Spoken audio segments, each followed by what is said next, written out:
Hello folks, it's Ms. Strong, back again of course with another demo video. You will see that we will be working on assignment 3. And assignment 3 is a written assignment that you have to wait for your teacher to come in and grade. So be careful, you're going to get a 0 when you first turn it in, but that 0 will go away as soon as your teacher grades it. I need to make really clear, and you're going to see these red letters on every single page today. You must show your work in the provided box for credit.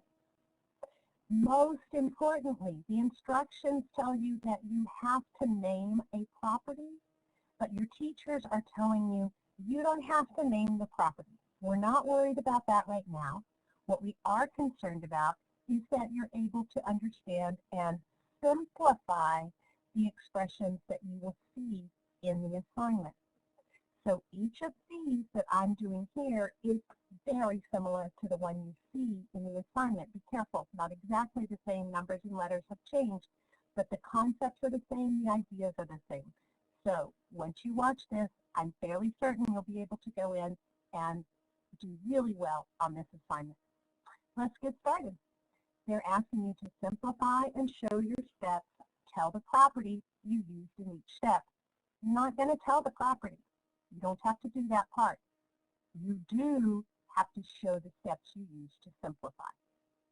So I see the distributive property in this problem, and I wonder if you see it too.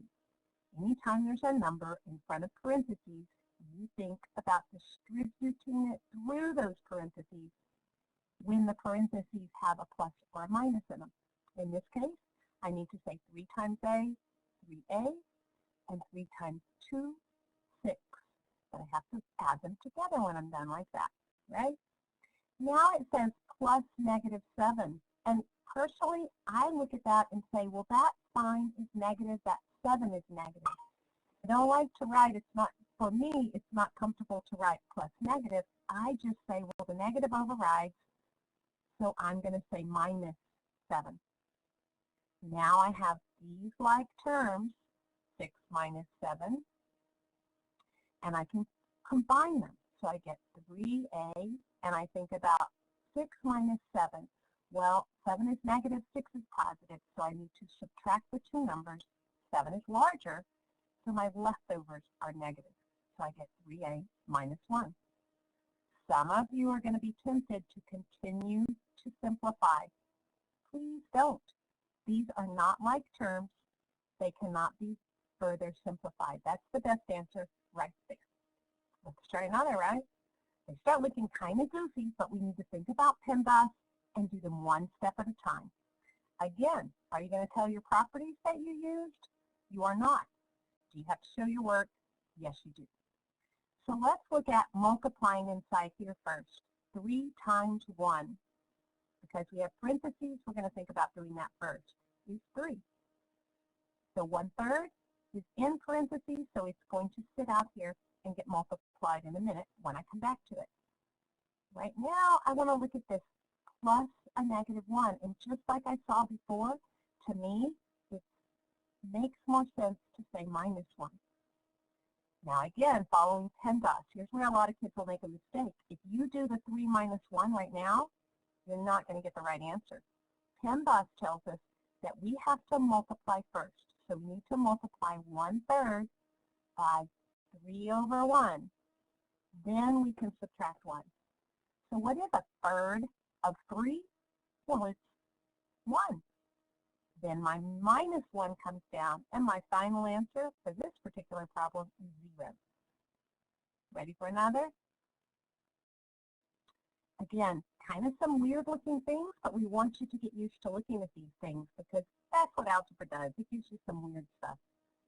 What is 2 times 1? 2 times 1 is 2.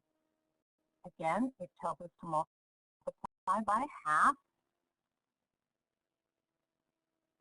Again, we have 2 signs here, and to me, it's much easier if I think of it as -2, and then at the end we say +2. PEMDAS tells us that we need to multiply 1/2 times 2 over 1. That's 1.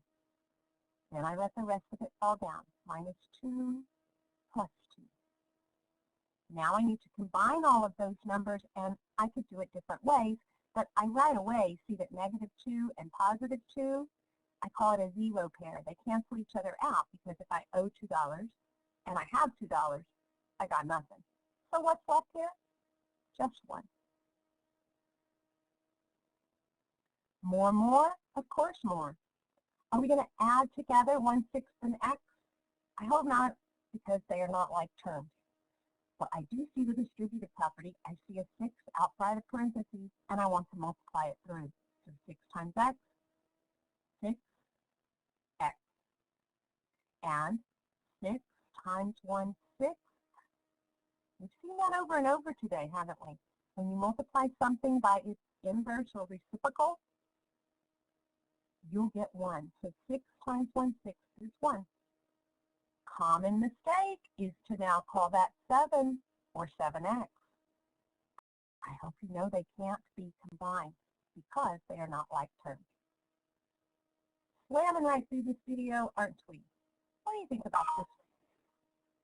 +6, +x, and -x, or maybe -x plus x. Do you see a zero pair there? Something positive and something negative? And together, it's 0. And I think we have a property that says 12 times 0 is 0. Again, are you going to have to name all your properties? No, you're not going to name your properties. Are you going to show me your steps? Yes.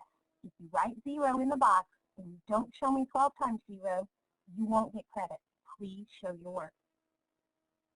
This is an awesome, this is an awesome reciprocal problem. If we recall from our properties that we can rearrange things or commute them, then we know we can just kind of stick the numbers up front. 5/2 times 2/5, and then the letters at the end, A and B. And what happens when we multiply 5/2 times 2/5? Well, that's exactly the same as 10 over 10, isn't it? 10 on top, 10 on bottom. And I don't want to write 10 over 10 when I could write 1. So I'll write 1. And I might even be simpler and say, I don't need to write 1 in front of an AB. I can just call that AB. But either one of these would be fine. It's never wrong to put a 1 in front of it. It is wrong to leave this because that's not simplified enough. Don't leave 10 over 10. Either change it to a 1 or take it out. I know I was thinking of something else, but I'm not thinking of it now. Another point I was going to make. All right, I'll think of it in a minute, hopefully. Or not. Hey, was that the fastest demo video we've ever done? I think it was.